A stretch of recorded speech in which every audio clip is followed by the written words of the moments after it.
90.000 batang. Itu menghasilkan jagungnya 5 ton. 5 ton. Kalau jagung 5 ton, kali aja harga 4.000 di petani, berarti ada 20 juta masuk dari 1 hektar. Uang masuk kantong petani kotor 20 juta. Sekarang bagaimana dengan jeraminya? Ada 90.000 batang. Kalau 1 batang itu 1 ons, berarti ada 9 ton jerami untuk pakan sapi per hektar. Sapi itu, dan itu pakan kering. Sapi itu kebutuhan pakan kering per hari 15 kilo. Wow. 15 kilo per hari. Per hari per ekor. Wow. Jadi kalau ada 300 hari, berarti ada 4,5 ton. Kita punya 9 ton, berarti ada 2 ekor sapi terpelihara dari proses tadi. Jagung 1 hektar, 2 sapi. Dengan hitungan nilai tambah sapi ukuran 3 juta, selama 1 tahun dipelihara bisa jual dengan 7 juta. Ada tambahan 4 juta per ekor. Kalau 1 hektar berarti ada tambahan 8 juta. Ini kita hitung untuk masyarakat. Uang yang akan masuk ke kantong masyarakat itu. Karena begini, Bu Mercy. Keyakinan saya itu gini.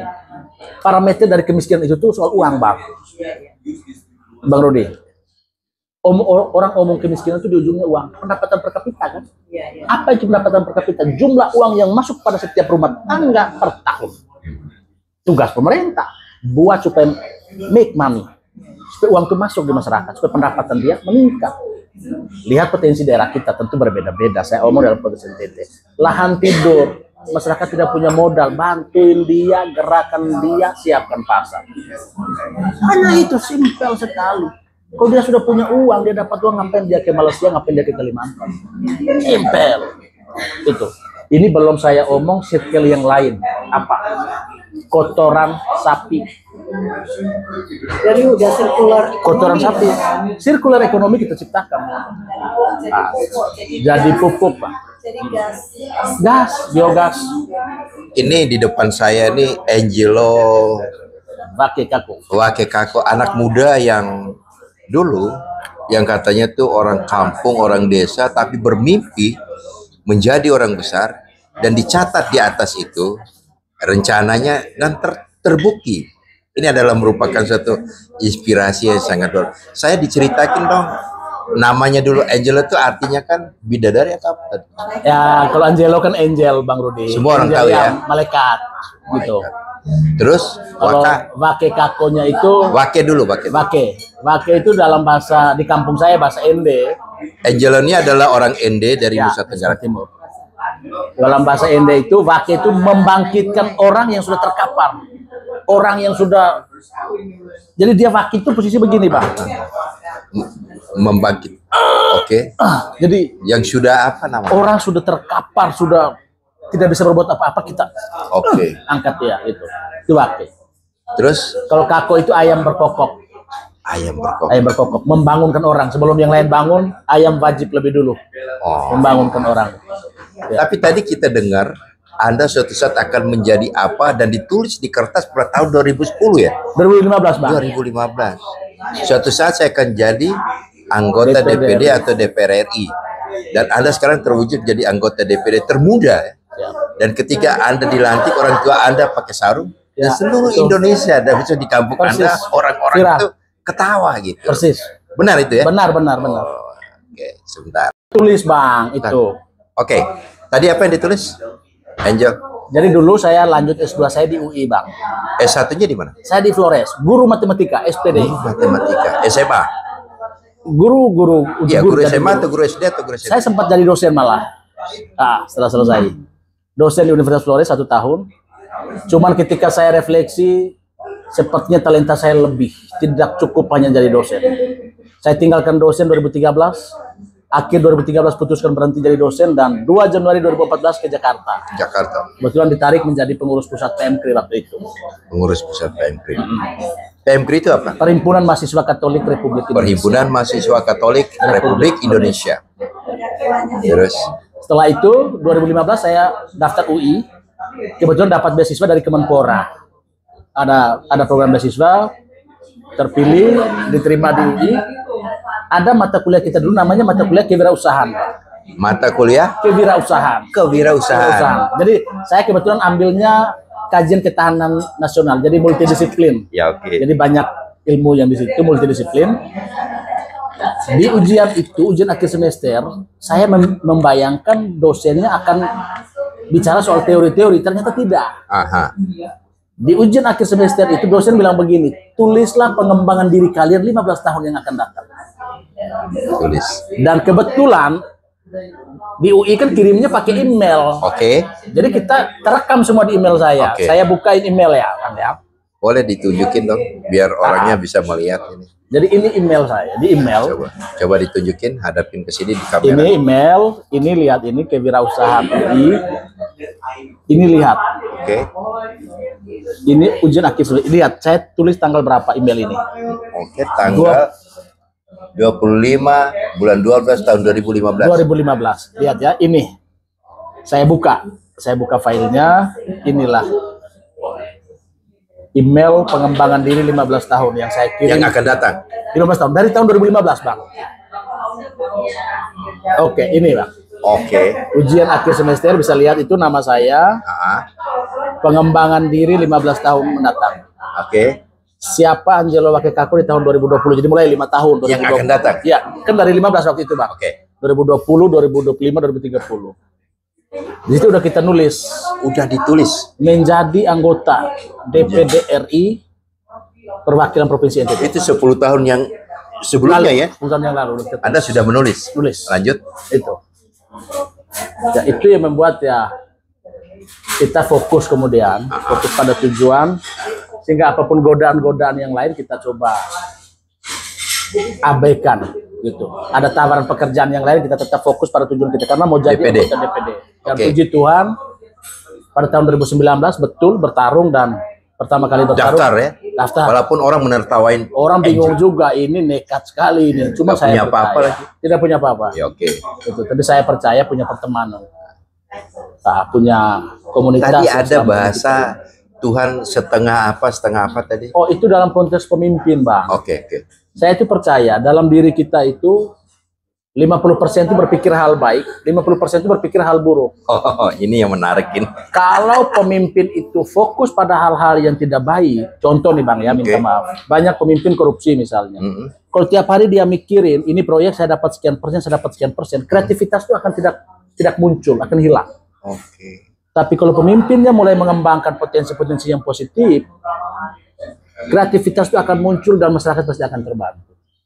Saya percaya. Angel, lanjut ya. Anda ikut tadi kan? Tahu dapat suara terus terpilih kan? Ya, terpilih.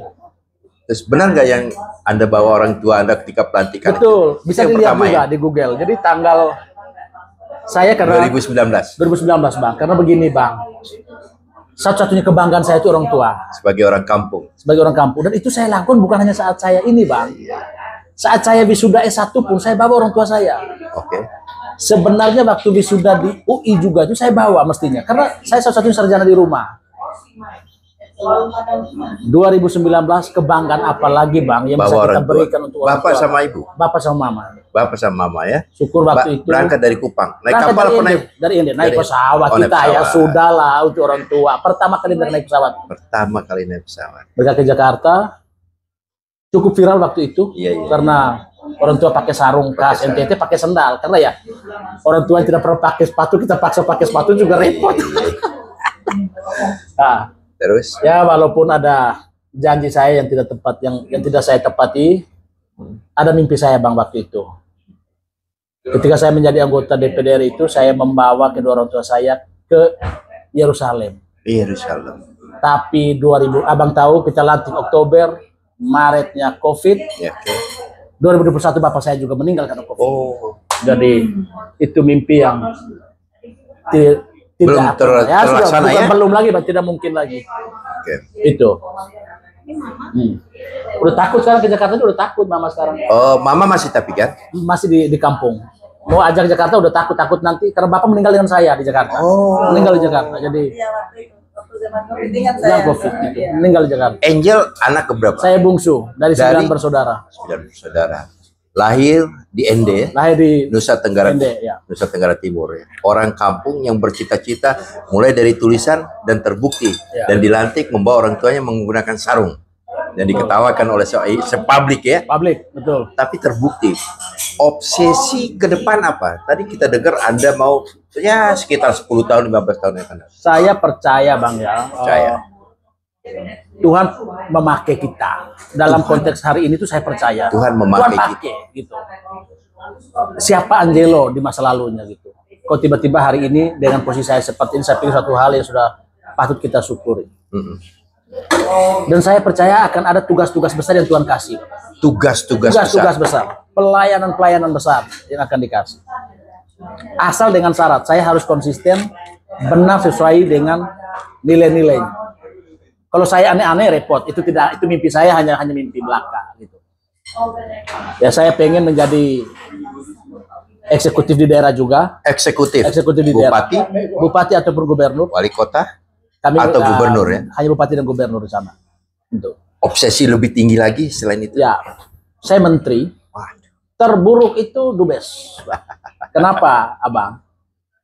Saya pernah menjadi ketua umum Perhimpunan Mahasiswa Katolik Republik Indonesia. Perhimpunan Mahasiswa Katolik Republik Indonesia. Teman angkatan saya pasti mantan ketua umum Himpunan Mahasiswa Islam HMI. Oke. Pergerakan Mahasiswa Islam Indonesia PMI. Oke. Ikatan Mahasiswa Muhammadiyah IMM. GMNI, GMKI. Jadi semua. Itu kami pernah di angkatan kami pernah menjabat posisi itu. 15-20 tahun lagi yang urus negara angkatan kami, Bang. Ayo. Usia kan, Bang, soal usia, soal generasi. Ketika di zaman itu pasti akan ada pertanyaan, kira-kira orang Katolik siapa nih yang bisa isi di kabinet? Saya berharap itu Angelo bisa. Dari omongan itu yakin ya? Saya yakin, Bang, saya yakin. Tugas saya siap diri aja, siap diri, buat baik dan terus berkontribusi untuk masyarakat. Oke. Saya percaya itu. Gimana ya kamu katanya untuk mengingatkan orang tua selalu berkomunikasi dengan kamu di Jakarta apa? Jadi gini, Bang. Yang paling berat ketika saya mengambil keputusan ke Jakarta di 2014 awal, Bang, itulah bagaimana orang tua. Akhirnya? Abang bayangkan satu-satunya sarjana di rumah, sudah jadi dosen di kampung. Cukup, Abang, kalau omong dosen di kampung. Dan saya waktu itu tiap bulan 250.000 untuk orang tua. Gaji baru 1 juta waktu itu. Ya minimal bisa bawa kopi, bawa rokok, bawa ikan buat mereka kalau ke kampung. Tiba-tiba saya putuskan saya harus ke Jakarta, Bang. Istilah kami orang kampung itu bilang begini, kau nih nasi 1 piring sudah depan mata kau kasih tinggal. Sudah ada pekerjaan bagus di kampung tapi tinggalkan dosen, Bang. Dan tinggalin orang tua. Itu. Terus saya ke Jakarta. Saya omong udahlah, saya harus ke Jakarta dan untuk jaga komunikasi dengan mereka beliin handphone kecil. Handphone kecil 1 untuk mereka, untuk mama waktu itu, silakan komunikasi. Dan saya bilang sampai Jakarta saya cari kerja bisa dapat apa gitu, saya usaha bimbingan belajar. Dapat gaji, uang pertama langsung beliin mereka TV dulu. Oh, beli TV. Beli TV supaya bisa hibur mereka di kampung, biar ada aktivitas. Itu, beli TV buat mereka dan ya saya yakin semua ini karena doa-doa mereka juga. Nanti kita telepon mamanya ya. Siap.